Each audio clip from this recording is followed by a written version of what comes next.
Charcoal drawings that I would do, they bend up shapes of metal and have a look at it and develop it, maybe make a small prototype of it and shape it and all. But it has to have some significance, you know. And usually maybe during the night, ideas would come into my head of sculptures, and I'd be able to develop it in the morning and have a look at it. It's just more or less for pleasure. I just do it for my own pleasure these here. And I have sold quite a few, I must say, but people have to buy what I make, and they have to like what I make, you know. Well, there's a very striking piece at the front of your house, and you can't help but see it whenever you come onto the driveway. It's the statue of the fiddler. Now, where did that all come from? This is the first realistic sculpture I've done. I put a lot of work into it, I must say. I've probably spent almost a year, that sculpture, and put a lot of time into it, because everybody had looked at my abstract sculpture, so I said I must do one realistic one. So I really made it all out of copper. The shoes, buttons on the coats and everything, everything has been made out of copper. And even the violin is made out of copper too. The dimensions for the face are taken from my own. I measured my own face because I had a perfect, you know, somebody there all the time with me to do it. So I just would put a compass on my own face, you know. And that's how I made it. And I shaped it, and I got coats, you know, coats and trousers and all from my own wardrobe, and shaped it and made it out of that there. You can see that there's coins from all around the world underneath his feet. And the name for the fiddler is actually called the Variations on a Theme.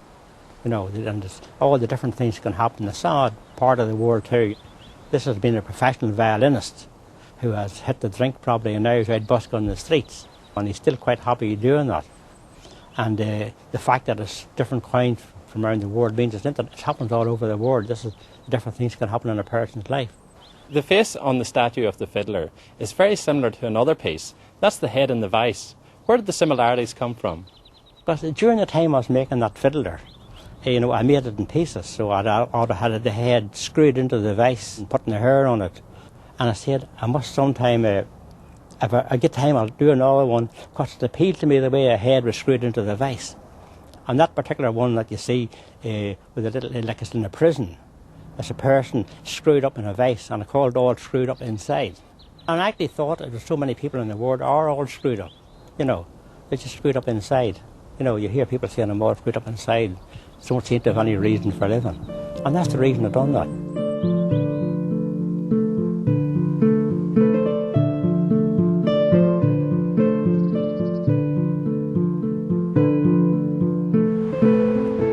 And now, let me introduce my special guest, television and radio presenter, Lata Sharma.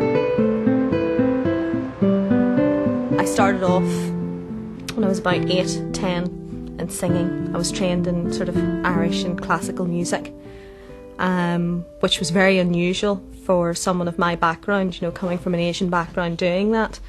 And I used to love to shock people by telling them, and then I'd sing these folk songs and stuff, and it would really freak people out, you know, and I used to think this was great. So the music was where I first got started. I then moved into a wee bit of theatre and did that. Then the broadcasting came along. You've done so much, you know, like you've done radio, television, holiday programmes, children's programmes. What have you really enjoyed most about it? The variety.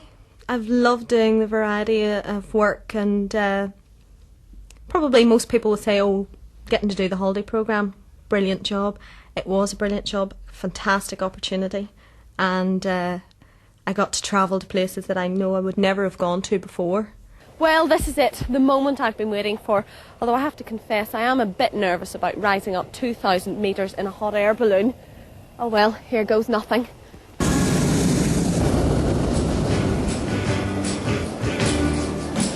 you like to ride in my beautiful balloon? Here we go, up and away. This is great. But in the recent years I've been doing radio. And radio is a completely different form of medium, you know, it's much more intimate. You get to chat a lot, you know, there's no scripts or no one's telling you what to say or what not to say. You just have a lot more freedom, and you get to relate to the people in a much more relaxed way. So I have to say I have enjoyed radio a lot in recent times. Well, what are you working on at the moment? Or what do you spend your time doing? Well, I had a little baby girl last year. She's a year and a month now, and being a mother has taken up a lot of my mental time as well as your physical time. So I dedicate a lot of my time to her. Yes, I still enjoy my work and I still want to retain that. But my priority and my love for my Wayne is just, it's great. I love being a mummy. I just have so much fun with her, you know. I would like to continue working within the media, in radio and television, but more at home. I'm a home bird, really. Have you ever painted before? No, the last time I painted was at school, I have to be honest. But I do know what I like when I go to auction houses or art galleries or something like that. I can look and I'll say, yeah, I like that. I love strong colours, I love vivid colours. I like certain periods of history where the women wore beautiful dresses and they were all very rich colours. So I'm looking forward very, very much to what we're going to do.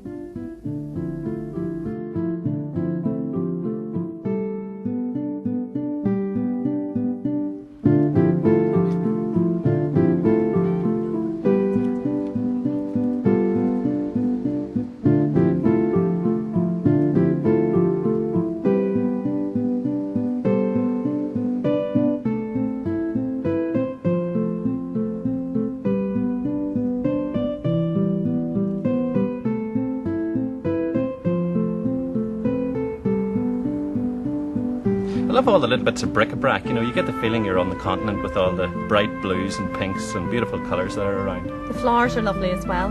Yeah. It's a nice mishmash of things together. And what attracted me here in the first place were the old signs. You know, I like the way they're hung up all over the place, just in a whole jumble of colour. I love that.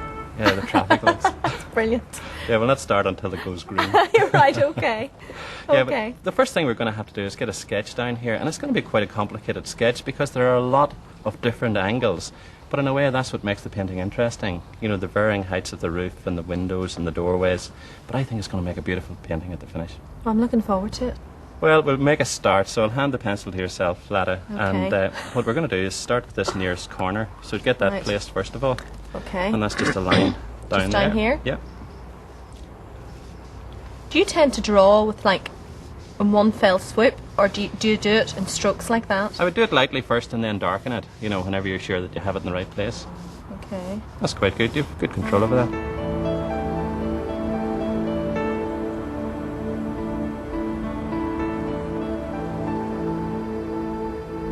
I must say, Lata, that's a beautiful sketch. Thank you. With your help, of course. I couldn't have managed without you. Yeah, well, it's quite a complicated little scene, but I think for something like that, you need to get as much of it sketched as possible. So we'll start with the roof. Here we go, the 3/4 inch flat brush, and I want you to come across the top, leave out the ridge tile at this stage, Okay. because I want to change the colour of it slightly, and just pull down in the direction of the fall of the roof. There you go, try that. Okay. Take this area right down to the bottom, and then move Across. across to the left. Okay. Dermot, how do you decide which colour to use? Again, you look at the roof itself, and if you look up there, you can see that the slates are not grey. There's a blue, purplish tone off them. Yeah. And I suppose that's why they're called banger blues. But it's just a matter of getting a nice contrast between the colours as well. You have to exaggerate some colours and keep others a little bit more subtle. This is just a mixture of Windsor yellow, and whenever it mixes with the ultramarine blue that we have on there, it's going to give you a green look. Oh. Oh, lovely. And there is a bit of a green stain there. It's Yeah. a bit of moss growing. And that's an ideal way of putting that in. But it must be done while it's wet. Right.